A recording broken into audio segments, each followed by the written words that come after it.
Hello दोस्तों, Saran academy 2.0 में आपका स्वागत है। दोस्तों ये हमारा आज का रीजनिंग का प्रैक्टिस सेट नंबर 19 है, जिसमें हम कुल 10 प्रश्नों को देखेंगे। दोस्तों इससे पहले हमारे इस चैनल पर 18 सेट कंप्लीट कराए जा चुके हैं। प्रत्येक सेट में 10 प्रश्नों को बहुत ही अच्छी तरह से डिस्कस किया गया है। यदि आप इन 18 सेट को नहीं देखें हैं तो हमारे चैनल के प्लेलिस्ट में जाकर आप जरूर देख लें दोस्तों, क्योंकि आने वाले आगामी वनडे एग्जामों के लिए ये बहुत ही इंपॉर्टेंट सीरीज है। जैसे में दोस्तों बिहार एसएससी एग्जाम हो गया दोस्तों, यूपी पुलिस कांस्टेबल का एग्जाम हो गया दोस्तों, रेलवे का एग्जाम हो गया दोस्तों। जैसे रेलवे में group D NTPC ALP technician है, आरपीएफ कांस्टेबल एसआई एसएससी का एग्जाम हो गया दोस्तों। जैसे एसएससी जीडी हो गया, एमटीएस हो गया, सीजीएल सीएचएसएल हो गया। इन सभी एग्जामों के लिए दोस्तों ये बहुत ही इंपॉर्टेंट है, प्रैक्टिस सेट चल रहा है। प्रैक्टिस सेट के साथ साथ जो दोस्तों कॉन्सेप्ट भी क्लियर होगा। ठीक है दोस्तों, चलिए हम पहले प्रश्न को देखते हैं। पहला प्रश्न है, कौन सा अक्षर समूह दी गई श्रृंखला में प्रश्न चिन्ह के स्थान पर आकर श्रृंखला को पूर्ण करेगा। यानी प्रश्न करा, ये जो एक श्रृंखला दिया गया है दोस्तों, इस श्रृंखला में प्रश्न चिन्ह के स्थान पर कौन सा अक्षर समूह होगा। तो दोस्तों सबसे पहले हम ये पता करेंगे कि इन जो श्रृंखला है इनमें कौन सा रिलेशन यानी कौन सा संबंध है जो चल रहा है, जिस प्रकार ये आगे बढ़ रहे हैं। तो सबसे पहले चलिए दोस्तों इन श्रृंखला को लिखते हैं। BGR CIVELZ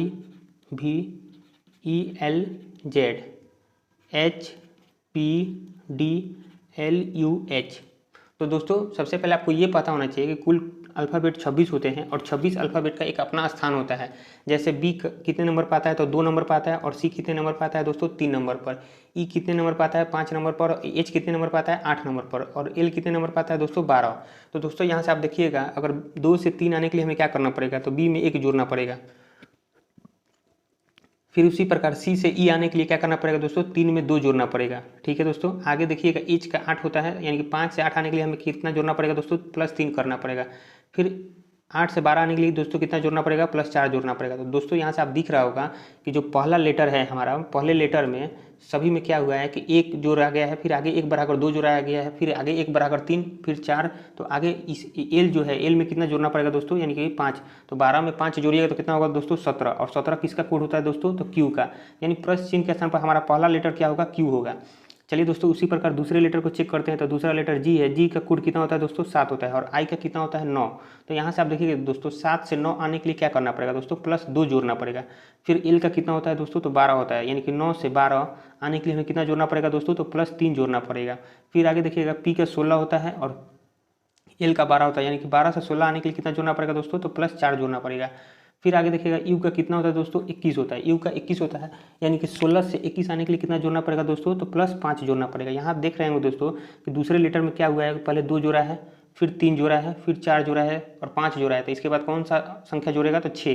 तो यू का 21 होता है और 21 में 6 जोड़ेंगे तो दोस्तों तो कितना होगा, तो 27 होगा। यानी कि 21 में अगर हम 6 जोड़ते हैं दोस्तों तो कितना होगा 27। तो दोस्तों यहाँ से आप देखिएगा कि 27 अल्फ़ाबेट तो टोटल कितने होते हैं 26 होते हैं। तो यहाँ से आपको पता होना चाहिए दोस्तों, जैसे कि यहाँ पर हम लिख देते हैं XYZ समझाने के लिए दोस्तों। एक्स का कोड कितना होता है 24 होता है, और वाई का 25 होता है, और जेड का कितना होता है 26। अब 26 के बाद कोई संख्या अगर 27 आता है तो अल्फ़ाबेट टोटल तो 26 ही होते हैं, लेकिन 26 के बाद जब संख्या 27 आता है तो अल्फ़ाबेट रिपीट शुरू से रिपीट करने लगते हैं। यानी कि जेड के बाद क्या होगा, फिर ए होगा। उसी प्रकार अगर 28 आता दोस्तों तो क्या होता, बी होता।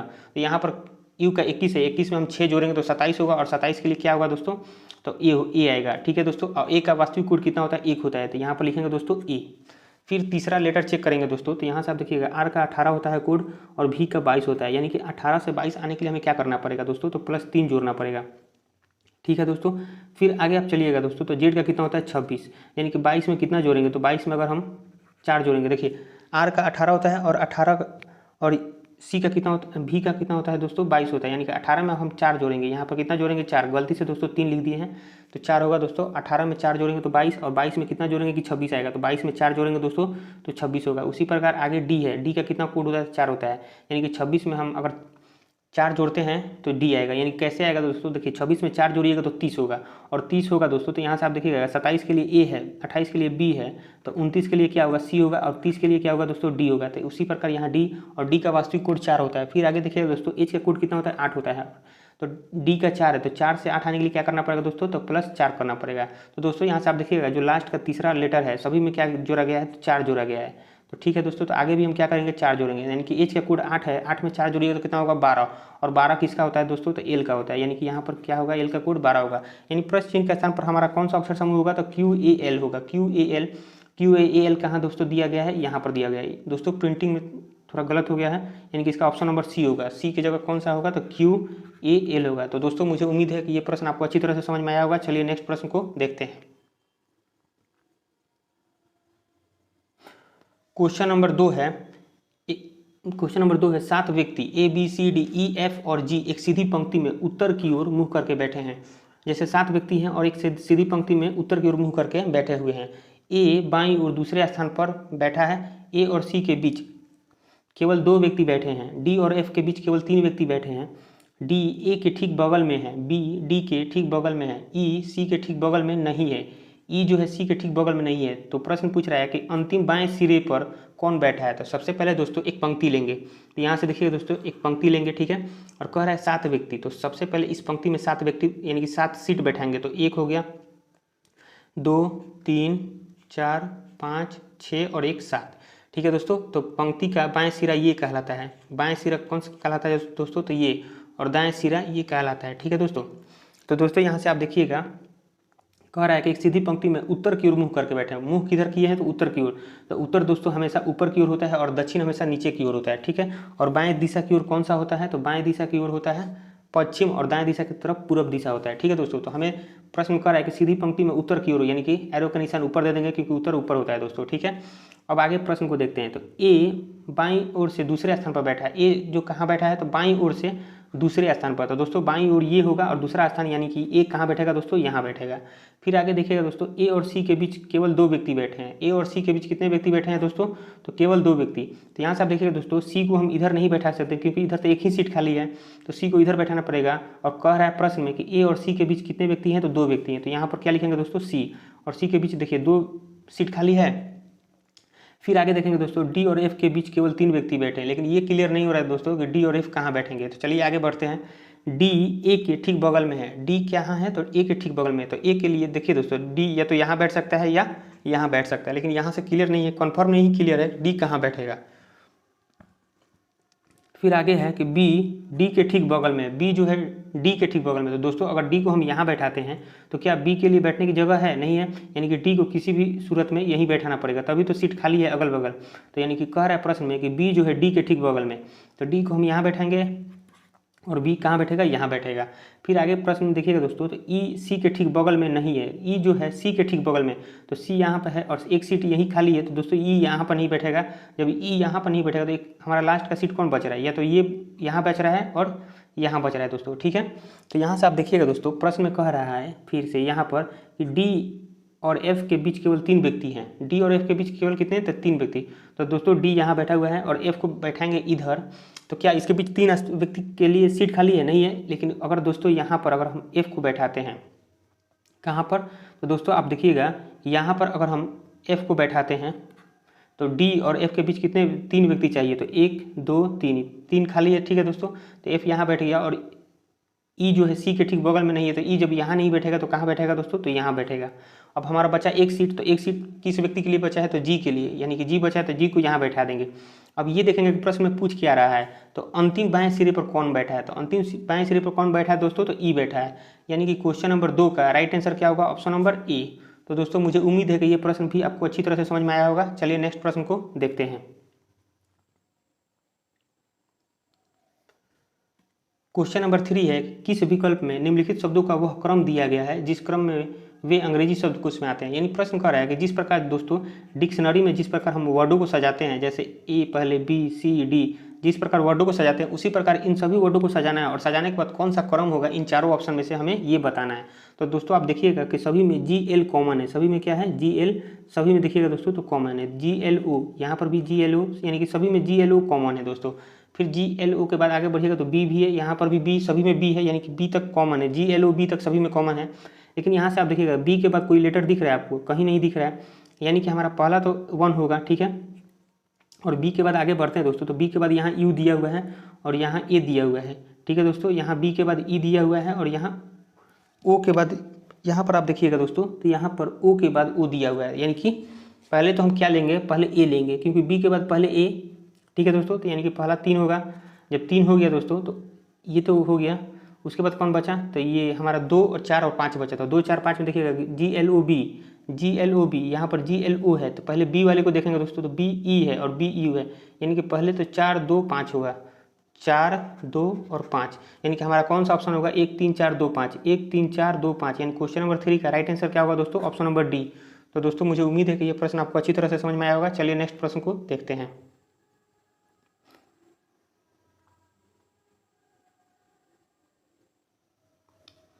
क्वेश्चन नंबर 4 है, नीचे दिए गए समीकरण को गणितीय रूप से सही बनाने के लिए किन दो चिन्हों को परस्पर बदलना चाहिए। यानी प्रश्न कह रहा है दोस्तों कि ये जो समीकरण दिया गया है, इन समीकरण में दो गणितीय चिन्हों को परस्पर बदलना है जिससे कि ये समीकरण सही हो जाए। तो दोस्तों देखिए, जब भी ऐसे प्रश्न आए तो हमें क्या करना पड़ता है, दो ही ऑप्शन होता है, या तो चारों ऑप्शनों को एक एक रख के चेक कीजिए, या सबसे पहले आप डिवाइड वाले को ही चेक कीजिएगा। क्यों? क्योंकि दोस्तों 19% चांस होता है कि डिवाइड वाला ही सही होता है। तो चलिए दोस्तों चेक करते हैं डिवाइड किस किस में है, तो ए में है और डी में है। तो पहले हम ए को ही चेक करते हैं दोस्तों। तो यहाँ पर 48 है, तो यहाँ पर लिखते हैं दोस्तों 48 + 36, ठीक है दोस्तों, -81 इंटू, यानी कि मल्टीप्लाई की जगह हमें क्या लेना है, तो डिवाइड लेना है। तो यहाँ पर डिवाइड लेंगे, फिर 9, ठीक है, डिवाइड की जगह क्या लेना है दोस्तों, मल्टीप्लाई, तो इंटू 2।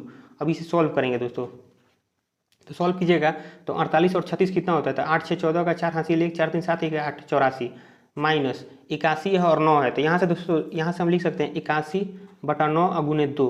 फिर आगे इसको सॉल्व कीजिएगा तो 84 माइनस 9 से 9 9 81 और 9 दूनी 18, यानी कि 18। तो 84 में से 18 गया तो दोस्तों कितना बचेगा, तो 14 में से 8 गया 6, 7 में से गया 6, यानी कि 66, यानी कि हमारा ऑप्शन नंबर ए को ही रखने पर दोस्तों 66 यानी कि साबित हो गया, यानी कि सही हो गया, ठीक है दोस्तों। तो यानी कि क्वेश्चन नंबर 4 का राइट आंसर क्या होगा, ऑप्शन नंबर ए। चलिए दोस्तों नेक्स्ट प्रश्न को देखते हैं।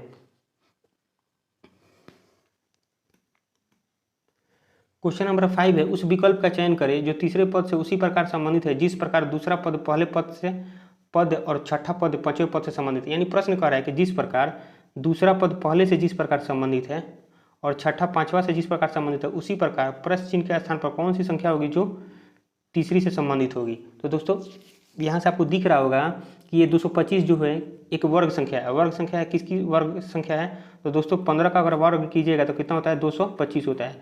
उसी प्रकार दोस्तों यहाँ से आप देखिएगा 361 किसका है दोस्तों, तो 19 का होता है। यानी 19 का वर्ग कीजिएगा आप, जैसे 15 का वर्ग कीजिएगा तो 225 हुआ, तो उसी प्रकार 19 का वर्ग कीजिएगा तो कितना दोस्तों, 361।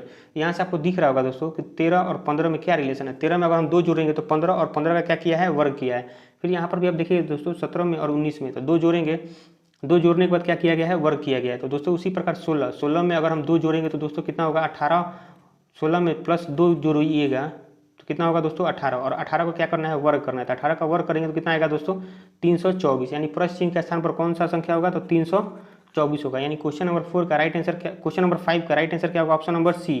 तो दोस्तों मुझे उम्मीद है कि यह प्रश्न आपको अच्छी तरह से समझ में आया होगा। चलिए नेक्स्ट प्रश्न को देखते हैं। क्वेश्चन नंबर 6 है कि निम्नलिखित श्रृंखला में प्रश्न चिन्ह के स्थान पर कौन सी संख्या आएगी। तो दोस्तों यहाँ से आप देखिएगा, प्रश्न कर रहा है कि ये जो श्रृंखला दिया गया है, इस श्रृंखला में प्रश्न चिन्ह के स्थान पर कौन सी संख्या आएगी। तो सबसे पहले ये देखेंगे दोस्तों कि इनमें जो सीरीज ये चल रहा है, जो संख्याएं बढ़ रही है, ये कौन से पैटर्न पर, यानी कि इनके बीच क्या संबंध है। तो यहाँ पर सबसे पहले संख्याओं को लिख लेते हैं दोस्तों, 10 11 15 42 से 58 और 183। तो दोस्तों यहाँ से आप देखिएगा दोस्तों, 10 से 11 आने के लिए क्या किया गया है दोस्तों, यहाँ अगर हम 1 जोड़ेंगे तो 10 में 1 जोड़ेंगे तो 11 हो जाएगा दोस्तों। उसी प्रकार 11 में 4 जोड़ेंगे तो 15 होगा दोस्तों। उसी प्रकार 15 में कितना जोड़ेंगे तो 42 होगा। तो दोस्तों यहाँ से आप देखिएगा कि अगर हम 42 में से 15 घटा लेते हैं तो 12 में से 5 गया तो 7, और 3 में से 1 गया तो 2, 27, यानी कि 15 में अगर 27 जोड़िए तो कितना होगा दोस्तों, 42। उसी प्रकार 42 में कितना जोड़ेंगे कि 58 आएगा। तो 8 में से 2 गया 6, 5 में से 4 गया 1, यानी कि दोस्तों अगर 42 में 16 जोड़ेंगे तो कितना होगा, 58। फिर आगे दोस्तों देखिएगा आप, तो 58 में कितना जोड़ेंगे कि 183 होगा। तो दोस्तों 125 अगर हम जोड़ते हैं इसमें 58 में तो कितना होगा, 183। तो दोस्तों यहाँ से आप देख रहे होंगे कि कोई संख्या तो ये तो दिख नहीं रहा है कोई पैटर्न पर। यहाँ 1 है, 4 27 16, लेकिन गौर से आप देखिएगा दोस्तों तो 4 क्या है, एक स्क्वायर संख्या है। किसका स्क्वायर संख्या है, तो 2 का। उसी प्रकार 27 3 का क्यूब है दोस्तों। 16 किसका होता है, 4 का, ठीक है दोस्तों, 4 का स्क्वायर होता है, ठीक है। उसी प्रकार 125 किसका, तो 5 का क्यूब होता है दोस्तों। तो यहाँ से आप देखिएगा दोस्तों, एक स्क्वायर है तो एक क्यूब, एक स्क्वायर है तो एक क्यूब है। तो यहाँ स्क्वायर है तो इसके पहले क्या होगा, क्यूब रहा होगा, यानी कि 1 का क्यूब करेंगे तो 1 आएगा, और 1 को क्या किया गया है, 10 में जोड़ दिया गया तो 11। उसी प्रकार दोस्तों 2 का स्क्वायर कीजिएगा तो 4, और 11 में 4 जोड़िएगा तो 15। फिर आगे क्या है दोस्तों, क्यूब किया गया है तो 3 का क्यूब 27, और 15 में 27 जोड़िएगा तो 42। फिर आगे है 4 का स्क्वायर, और 4 का स्क्वायर 16 होता है, 42 में 16 जोड़िएगा तो कितना होगा दोस्तों 58 यानी कि 58। फिर आगे 5 का क्यूब है दोस्तों, तो 5 का क्यूब 125 और 58 में 125 जोड़िएगा तो कितना होगा 183। तो दोस्तों आगे क्या होगा, तो एक क्यूब एक स्क्वायर है और फिर एक क्यूब है, तो इसके बाद क्या होगा स्क्वायर, स्क्वायर कौन सा होगा तो 6 का स्क्वायर, और 6 का स्क्वायर कीजिएगा तो दोस्तों कितना आएगा 36, यानी कि 183 में हमें कितना जोड़ना पड़ेगा 36। तो जोड़ेंगे दोस्तों तो 6 और 3 9, 18 और 3 कितना होता है 21, 219, यानी प्रश्न चिन्ह के स्थान पर कौन सी संख्या होगी तो 219 होगी। यानी क्वेश्चन नंबर 6 का राइट आंसर क्या होगा दोस्तों ऑप्शन नंबर ए। तो दोस्तों मुझे उम्मीद है कि ये प्रश्न आपको अच्छी तरह से समझ में आया होगा। चलिए नेक्स्ट प्रश्न को देखते हैं। क्वेश्चन नंबर 7 है, फिगर से संबंधित प्रश्न है दोस्तों, चलिए इसको भी बनाते हैं। तो दोस्तों कह रहा है प्रश्न में निम्नलिखित आकृति श्रृंखला में प्रश्न चिन्ह के स्थान पर नीचे दी गई विकल्पों में से कौन सी आकृति आएगी। तो दोस्तों ऐसे फिगर में सबसे पहले हम ये देखेंगे, इनमें पैटर्न देखेंगे कि पैटर्न चल क्या रहा है। तो दोस्तों यहाँ से आप देखिएगा ये जो लाइन खींचा हुआ है पहले ये इस प्रकार है, फिर उसके बाद क्या किया गया है यहाँ से इसको घुमा दिया गया है, अगला बॉक्स में यहाँ से ऐसे घुमाया गया है, फिर इसके अगले बॉक्स में इस प्रकार घुमाया गया है दोस्तों, फिर अगले बॉक्स में इस प्रकार। तो आगे क्या होगा इसके नेक्स्ट बॉक्स में किस प्रकार घूमेगा दोस्तों, तो यानी कि ऐसे घूमेगा और यहाँ डॉट डॉट ऐसे होगा। तो दोस्तों ऐसा किस ऑप्शन में है, तो दोस्तों यहाँ से आप देखिएगा दो ही ऑप्शन है ए और बी, यानी कि हमारा ऑप्शन नंबर सी कट गया और ऑप्शन नंबर डी भी कट गया। चलिए अब फिर इसमें इनमें देखेंगे कि कौन सा हमारा ये जो आकृति दिया गया है कौन सा रंगा हुआ है। तो दोस्तों यहाँ पर ये देखिए ये आकृति रंगा गया है, तो आगे वाले फिगर में क्या है एक छोड़कर दूसरा रंगा गया है, ठीक है दोस्तों। फिर उसी प्रकार एक छोड़कर यानी कि इसके बाद इसको छोड़कर ये रंगा गया है, ठीक है दोस्तों, ये रंगा गया है इसमें। फिर आगे देखिएगा दोस्तों तो इसमें इसको छोड़कर ये रंगा गया है, ठीक है दोस्तों। फिर आगे क्या होगा तो एक ये छोड़कर ये रंगना पड़ेगा, तो इसमें कौन सा है हमारा ये ऑप्शन नंबर ए में दिख रहा है दोस्तों, यानी कि क्वेश्चन नंबर 7 का राइट आंसर क्या होगा दोस्तों ऑप्शन नंबर ए। चलिए दोस्तों नेक्स्ट प्रश्न को देखते हैं। क्वेश्चन नंबर 8 है, गणितीय चिन्हों को उसी सही संयोजन का चयन कीजिए जिसे चिन्हों के स्थान पर क्रमानुसार रखने पर दिए गए समीकरण संतुलित हो जाए। यानी प्रश्न कर रहा है ये जो समीकरण दिया गया है दोस्तों, ये जो दिया गया है सीरीज, इसमें ये जो स्टार के जो सिंबल दिया गया है दोस्तों, इन सभी के स्थान पर इनमें से कौन सा गणितीय चिन्ह रखा जाए जिससे कि ये समीकरण क्या हो सही हो संतुलित हो। तो दोस्तों सबसे पहले हमें ऐसे प्रश्नों में बाई ऑप्शन यानी कि सभी ऑप्शनों को चेक करना पड़ता है। तो चलिए ऑप्शन नंबर ए को चेक करते हैं।